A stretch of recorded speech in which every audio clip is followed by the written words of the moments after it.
आज संघ का प्रथमतः गौड़ गौड़ की गौड़ रात्रि डाउन इंग्लिश में आर और हिंदी में गौड़ सिटी में आना हुआ। तो मैं जब से आ रहा था सुन रहा था 2 दिन से कि गौड़ सिटी जाना है, गौड़ सिटी जाना है। और अब जब यहाँ आकर मैंने गौड़ सिटी को देखा तो गौर से देखा तो गौड़ महावीर नजर यहाँ पर अपने आप आ गए कि गौड़ सिटी को गौर से देखा। जब तक गौर से नहीं देखेंगे तब तक भगवान नहीं दिखेंगे, और जब गौर से देखेंगे तो भगवान अपने आप नजर आए। भगवान महावीर स्वामी के दिन विद्यालय में हम सभी बैठे हुए और भगवान महावीर स्वामी आप सभी जानते हैं कि वर्तमान शासक नायक हैं, और आज इस युग में यदि जैन धर्म को पहचाना जा रहा है तो भगवान महावीर स्वामी के नाम से ही पहचाना जा रहा है। तीर्थंकर तो आदिनाथ भगवान से श्रृंखला प्रारंभ हुई है, लेकिन यदि पहचाना जा रहा है तो भगवान महावीर स्वामी के नाम से। और भगवान महावीर स्वामी जैन धर्म के तो हैं, लेकिन भगवान महावीर स्वामी मात्र जैनों के लिए और जन जन के, क्योंकि भगवान महावीर स्वामी के सिद्धांतों का जिसने पालन किया है उसके जीवन का कल्याण निश्चित रूप से होगा। भगवान महावीर स्वामी का मूल सिद्धांत क्या है? जियो और भगवान महावीर स्वामी के मूल सिद्धांत में से एक शब्द प्रारंभ का क्या है? भगवान महावीर स्वामी के सिद्धांत का जियो और जीने दो में से प्रारंभ शब्द क्या है? जियो। एक व्यक्ति ने जियो शब्द इस्तेमाल किया तो पूरे भारत पर राज्य कर रहा है। हर आदमी के जेब में जियो है, जियो है, जियो का टावर है। यदि वह व्यक्ति जियो और जीने दो दोनों इस्तेमाल कर ले तो पूरे विश्व में राज करने लग जाए तो कोई बड़े आश्चर्य की बात नहीं है, क्योंकि भगवान महावीर स्वामी ऐसे ही। आपसे कहा जाए कि आप में से कितने लोग ऐसे हैं जो भगवान महावीर स्वामी के भक्त हैं, तो हर कोई व्यक्ति बताएगा मैं भक्त हूं। लेकिन आपको बताना यह है कि भगवान महावीर स्वामी के या भगवान महावीर स्वामी का सबसे प्रिय भक्त कौन था? भगवान महावीर स्वामी का सबसे प्रिय भक्त कौन था? जिसने उपदेश का चालू किया तो ऐसा नहीं है। भगवान महावीर स्वामी का सबसे प्रिय भक्त कौन है? चंदन वाला। देखिए, भगवान महावीर स्वामी का सबसे प्रिय भक्त था त्रियंच मेढक। सबसे प्रिय क्यों? क्योंकि गौतम गर्दर के पास भी कुछ था, चंदनमाला के पास भी कुछ था, राजा मधु के पास में भी कुछ था, सभी के पास कुछ ना कुछ था, लेकिन मेढक के पास कुछ भी नहीं था। और उसने अपनी चोंच में एक पंखुड़ी लेकर चला, समोषण तक पहुंच नहीं पाया, लेकिन राजा क्षणिक के पहले ही वहां पर देव बन के पहुंच गया। तो सबसे प्रिय कौन हुआ? जिसके पास कुछ नहीं है वह सब कुछ भगवान के चरणों में देने का प्रयास कर रहा है, वह सबसे प्रिय होता है। जिसके पास सागर है उसमें से 2-4 लोटे निकाल देगा तो कोई फर्क नहीं पड़ने वाला है। जिसके पास लोटा है उसमें से 2 बूंद निकालेगा तो शायद उसको फर्क पड़ता है, और वही 2 बूंद आपकी भक्ति दर्शाती है, वही 2 बूंद आपकी श्रद्धा को दर्शाती है, और वही 2 बूंद आपके भगवान के प्रति श्रद्धा, आस्था, विश्वास को और अग्नि कर। आज वर्तमान में यूं कहा जाए कि जैन धर्म कुछ जैन धर्म के लोग कम पाल रहे हैं और ज्यादा लोग पाल रहे हैं, तो बड़ी आश्चर्य की बात नहीं है।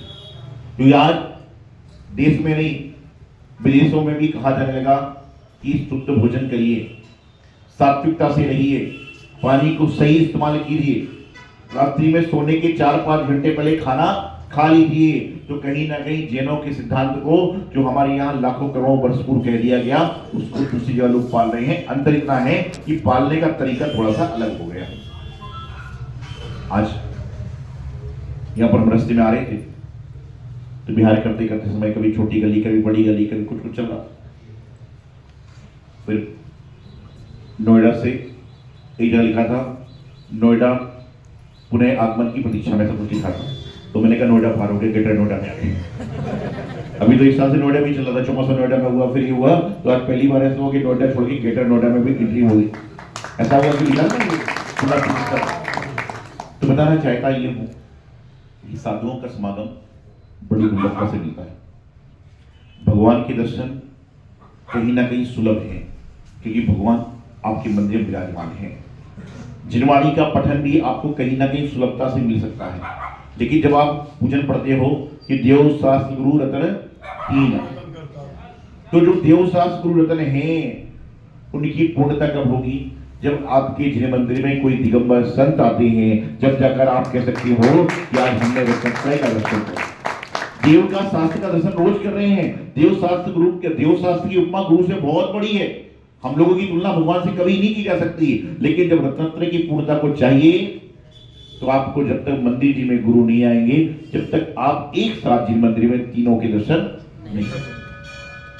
आज वर्तमान में घर में भोजन तो आप रोज करते हो, बच्चों को भोजन कराते हो, सास ससुर को भोजन कराते हो, पति को भोजन कराते हो, पड़ोसी को भोजन कराते हो, लेकिन पुण्यशाली आपके हाथ वह होते हैं जब आप किसी निर्गंत्र मुनिराज के मुद्रांजलि में आहार देने का प्रयास। पुण्यशाली लोगों के हाथ वह होती है जब आपके हाथ में अर्घ की थाली होती है और भगवान महावीर स्वामी का अर्घ चढ़ा रहे हो। नाश्ते की प्लेट तो प्रत्येक व्यक्ति के हाथ में सुबह शाम आ सकती है, चाय का प्याला तो व्यक्ति के हाथ में रोज सुबह शाम आ सकता है, लेकिन जिस व्यक्ति के हाथ में गंधक का कलश होता है, जल का कलश होता है और भगवान के मस्तक पर जल आदि कलश डालता है, उस व्यक्ति के हाथ निश्चित रूप से पवित्र हो जाते हैं। और जिस दिन आपके हाथ पवित्र हो गए तो क्या उन पवित्र वस्तुओं से आप गलत चीज को छू सकते हो? आप में से ऐसे बहुत सारे लोग होंगे जो कभी कभी होटल में खाते होंगे, खाते कि नहीं? इतने सीधे तो नहीं होंगे, होटल जानते नहीं होंगे। एक बार ऐसे ही हुआ, एक गांव का व्यक्ति शहर जा रहा था। लोगों ने समझाया कि भाई शहर जाओगे ऐसे रहोगे वैसे रहोगे, वहां पर समय से रहेगा, लोग लूट लेते हैं, छल लेते हैं, कपट लेते हैं। चलता रहा, वह शहर पहुंचा, एक बहुत बड़ी होटल देखी उसने। होटल के अंदर जैसे ही जाने को हुआ, वहां 2 दरवाजे थे। एक पर लिखा था कि देसी खाना और एक पर लिखा था विदेशी खाना। देसी खाना और विदेशी खाना। अब देसी आदमी क्या सोचेगा? देसी तो रोज ही खाता हूं, विदेशी खाते हैं, तो विदेशी वाले दरवाजे में एंट्री मार दी। और जैसे ही एंट्री मारी, उस पर लिखा था खड़े होकर खाना कि घूम घूम कर बैठकर चेयर में खाना। एक चेयर होती है ना, घूम घूम कर खाती रहती है, तो क्या करेगा आदमी? खड़े होकर तो वो नहीं खा रहा है, बोले घूम घूम कर खाने वाले बजाय एंट्री मार दी। वहां पर लिखा था अपने हाथ से खाना कि दूसरे हाथ से खाना, दूसरे के हाथ से खाना। बोले अपने हाथ से तो रोज खाता हूं, दूसरे के हाथ से खाना जी, उसमें एंट्री मार दी। वहां पर जैसे ही गया तो वहां पर लिखा था कि खाना खाना भी और साथ में घर वालों के लिए भी ले जाना। उसने कहा घर वालों के लिए चलो, घर वालों वाले में एंट्री मार दी। और जैसे ही एंट्री उसने मारी तो उसमें लिखा था अंतिम प्रश्न। उसमें लिखा था कि अंतिम प्रश्न कि पैसा आप दोगे कि आपके पोते देंगे। सोचा यार ये तो अच्छी बात है, अपन खाओ पोता देगा। उसने पोते वाले में एंट्री मारी। जैसे ही एंट्री मारी तो दिखता है कि होटल के पिछवाड़े पहुंच गया। वहां पर लिखा था कि मुफ्त घोड़ों के लिए इस होटल में कोई जगह नहीं है। क्या लिखा था कि मुफ्त घोड़ों के लिए इस होटल में कोई जगह नहीं है। उसने दरवाजा नॉक किया, तो अंदर से एक आदमी निकला, बोले भाई मुझे कुछ मिला ही नहीं। बोले मिलेगा ना। उसने एक पर्ची लाके थमा दी, उसमें लिखा था 100 रुपए 1 पैसा। बोले किस चीज का है? मैंने कुछ खाया नहीं। बोले तुमने नहीं, तुम्हारे दादा ने खाया था उसका बिल है। तुमने नहीं, तुम्हारे दादा ने खाया था उसका बिल है। पोता ही तो देगा ना। जब तुमने क्या कहा कि मैं खाऊंगा मेरा पोता दे, तो तेरे दादा भी तो खा के गए थे। घर में यही होते हैं, यदि दादा धर्म करते हैं तो पोता शान से कहता है कि मेरे दादा धर्मात्मा थे। लेकिन तू भी तो ऐसे काम कर कि तेरे पोते बोले कि मेरे दादा भी धर्मात्मा थे। कहीं ना कहीं हमारे परिवार के जनों ने भगवान महावीर स्वामी को देखा होगा, क्योंकि आप भी उसी वंश के हैं, तो आपके दादा परदादा मतलब बहुत पीढ़ी दर पीढ़ी कभी ना कभी सेवा तो करी होगी। तो हम भी तो ऐसा काम करें कि भगवान महावीर स्वामी साक्षात में आपके पास नहीं है, लेकिन जब तक दिगंबर संत हैं तो चलते फिरते महावीर के लघुनंदन। यही पुण्य भाग जाता है जब संत नगर में आते हैं। नहीं तो लोग प्रतीक्षा करते हैं, संत पहुंच नहीं पाते। और कई बार हम तो हमेशा कहते हैं कुछ चीजें प्रयास से और कुछ चीजें अनायास हो जाती हैं। तो ये जो हमारा पड़ाव है ना, इसमें प्रयास कम है, अनायास ज्यादा है। प्रयास कम है और अनायास ज्यादा है कि सहयोग करना था, लेकिन जाना कहाँ था वो तो कैंसिल हो गया, आप कट गया। जीवन में हमेशा पुण्य प्रबल है, सारी चीजें अपने आप हो जाती है। हम मान के चलिए, आप लोग भले कहते हैं कि हमारा मंदिर छोटा सा है, लेकिन जब भगवान महावीर स्वामी के और ऊपर 5 स्टार भगवान के दर्शन करके आया, लगता ही नहीं कि छोटा है, बल्कि ये लगता है कि बहुत बड़े रूप में भगवान महावीर स्वामी यहाँ पर देख कर सकता है। और ध्यान रखना, जितनी वस्तु छोटी होती उतनी महंगी होती है, जितनी वस्तु छोटी होती है उतनी महंगी होती है। रास्ते में पीतल बहुत सारा पड़ा हुआ है और आगे एक हीरा पड़ा हुआ है, तो लोग किसको उठाने भागेंगे? अरे हीरा तो छोटा है, लेकिन सबको पता है कि एक मिल गया तो क्या हो जाएगा? सारा का सारा काम हो जाएगा। तो आज यहाँ पर समय का बयान होते होते भगवान महावीर स्वामी के पाद में पहुंचे।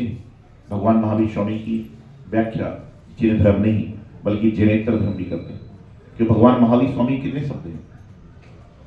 4, माँ, हा, बी और राम। सोचा कभी आपने कि भगवान महावीर स्वामी का नाम पूरी दुनिया क्यों लेती है?